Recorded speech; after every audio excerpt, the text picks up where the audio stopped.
ડીસા ખાતેથી જગન્નાથજીની રથયાત્રાને પ્રસ્થાન કરાવતા વિધાનસભાના અધ્યક્ષ શંકરભાઈ ચૌધરી। આજે દેશભરમાં ભગવાન જગન્નાથજીની રથયાત્રા નીકળી છે, ત્યારે ડીસા ખાતેથી વિધાનસભાના અધ્યક્ષ શંકરભાઈ ચૌધરીએ ભગવાન શ્રી જગન્નાથજી, મોટાભાઈ બલરામજી અને બહેન સુભદ્રાજીની મૂર્તિઓની શાસ્ત્રોક્ત વિધિ અને પૂજા અર્ચના કર્યા બાદ પ્રસ્થાન કરાવ્યું હતું।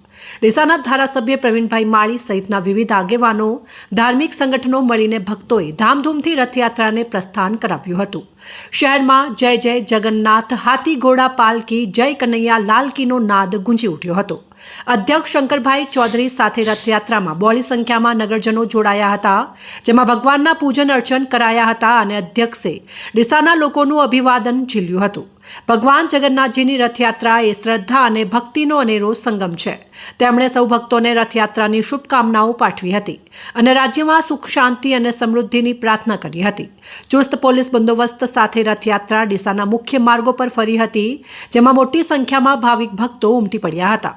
ભજન, કીર્તન અને જય ઘોષ સાથે વાતાવરણ ભક્તિમય બની ગયું હતું। ઠેર ઠેર રથયાત્રાનું સ્વાગત કરવામાં આવ્યું હતું અને પ્રસાદ વિતરણ પણ કરવામાં આવ્યું હતું। ડીસા ખાતે અષાઢી બીજ નિમિત્તે નીકળેલી ભગવાન જગન્નાથજીની રથયાત્રામાં ડીસા નગરપાલિકા પ્રમુખ શ્રીમતી નીતાબેન ઠક્કર, પૂર્વ રાજ્યસભાના સાંસદ દિનેશભાઈ અનાવાડિયા, પૂર્વ ધારાસભ્ય શશિકાંત પંડ્યા, સમાજ અગ્રણી સંજય બ્રહ્મભટ્ટ, પીએન માળી, શ્રી અમર દવે, બહાદુરસિંહ વાઘેલા, દિનેશ દવે, વિજય ચક્રવર્તી સહિત બહોળી સંખ્યામાં સામાજિક કાર્યકરો અને ધર્મપ્રેમી જનતા મોટી સંખ્યામાં જોડાયા હતા।